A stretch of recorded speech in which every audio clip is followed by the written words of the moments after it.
আসসালামু আলাইকুম। সবাইকে অনেক অনেক শুভেচ্ছা জানাচ্ছি আমার আজকের রেসিপিতে। সাবুদানা দিয়ে একটা স্পেশাল ডেজার্ট তৈরি করছি, যে ডেজার্টটি তৈরি করতে সময় অনেক কম লাগে আর আপনারা এই গরমে তৈরি করতে পারবেন। এটা ঠান্ডা ঠান্ডা খেতে ভীষণ ভালো লাগে। আর সাবুদানা খেলে কিন্তু এমনিতেও আমাদের শরীর স্বাস্থ্যের জন্য খুবই ভালো। এটা খেতেও যেমন সুস্বাদু আর তৈরি করাটাও খুবই সহজ। আর আমি যেভাবে দেখিয়ে দেবো খুব সহজে যে কেউ বানাতে পারবে। আর বানাতে হলে আমার রেসিপিটি ফলো করতে হবে। ফলো করার জন্য ভিডিওটি শেয়ার করে রাখবেন। চুলা একটা পাতিলে পরিমাণ মতো পানি দিয়ে বসিয়ে দিলাম। 1 চামচ আগার আগার পাউডার দিয়ে নেড়ে ছেড়ে ফুটিয়ে নিলাম। এখন একটা বাটিতে ঢেলে নেব। যেহেতু এই ডেজার্টটি কালারফুল ডেজার্ট, তাই আমি বিভিন্ন কালার ফুড কালার ব্যবহার করব। প্রথমে লাল কালার ফুড কালারটা দিয়ে দেব। এখন একটা চামচ দিয়ে নেড়ে ছেড়ে রুম টেম্পারেচারে ঠান্ডা করে নেব। চাইলে আপনারা নর্মাল ফ্রিজে রেখেও ঠান্ডা করে নিতে পারেন। আর ফুড কালারটা আপনারা আপনাদের পছন্দ মতো ব্যবহার করতে পারেন। আমি এভাবে অরেঞ্জ কালার জেলোটাও বানিয়ে নেব। চুলায় একটা পাতিল বসিয়ে দিলাম, পর্যাপ্ত পরিমাণ পানি দিয়ে দিলাম। এখন 1 কাপ সাবুদানা দিয়ে দিলাম। এভাবে নেড়ে ছেড়ে ফুটিয়ে নেব। সাবুদানাগুলো এভাবে সিদ্ধ করে নেব।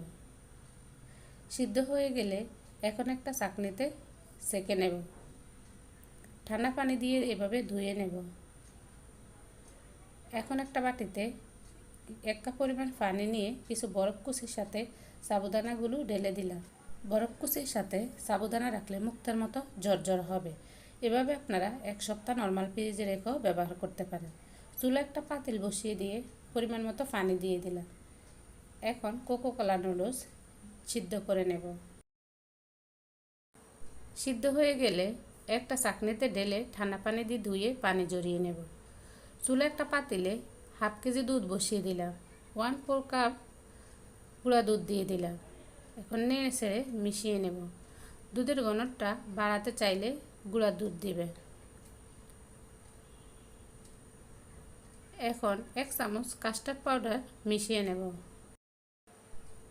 মিশ্রণটি ঢেলে দিয়ে নেড়ে ছেড়ে মিশিয়ে নেব। এখন পরিমাণ মতো চিনি দিয়ে দিলাম। এভাবে নেড়ে ছেড়ে ফুটিয়ে নেব। অনবরত নাড়তে হবে, না হলে নিচে দিয়ে লেগে যেতে পারে। মিশ্রণটি ঘন হয়ে আসলে চুলাটাকে অফ করে দেব। প্রথমে গ্লাসে দিয়ে দেব সিদ্ধ করে রাখা নুডলস। তারপরে দিয়ে দেব ঘন করে রাখা দুধ।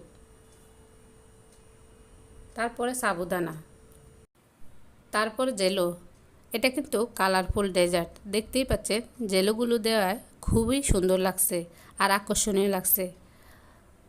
এখানে চাইলে আপনারা ফলও ব্যবহার করতে পারেন।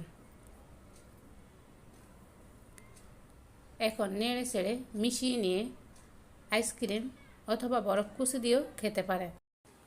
যেহেতু এখন প্রচণ্ড গরম পড়ছে, তাই আইসক্রিম অথবা বরফ কুচি দিয়ে খাবেন। আশা করি আমার আজকের ডেজার্টটি আপনাদের কাছে ভালো লেগেছে। যদি ভালো লাগে অবশ্যই এভাবে বাসায় বানিয়ে খাবেন। আজকের এই মজার এবং খুবই লোভনীয় খাবারটি যদি আপনাদের কাছে ভালো লাগে, তাহলে প্লিজ ভিডিওতে লাইক দিতে বলবেন না। আর এইরকম মজার মজার রেসিপি পেতে হলে আমার চ্যানেলটিকে সাবস্ক্রাইব করে নেবেন। সবাই ভালো থাকবেন, সুস্থ থাকবেন। আল্লাহ হাফেজ।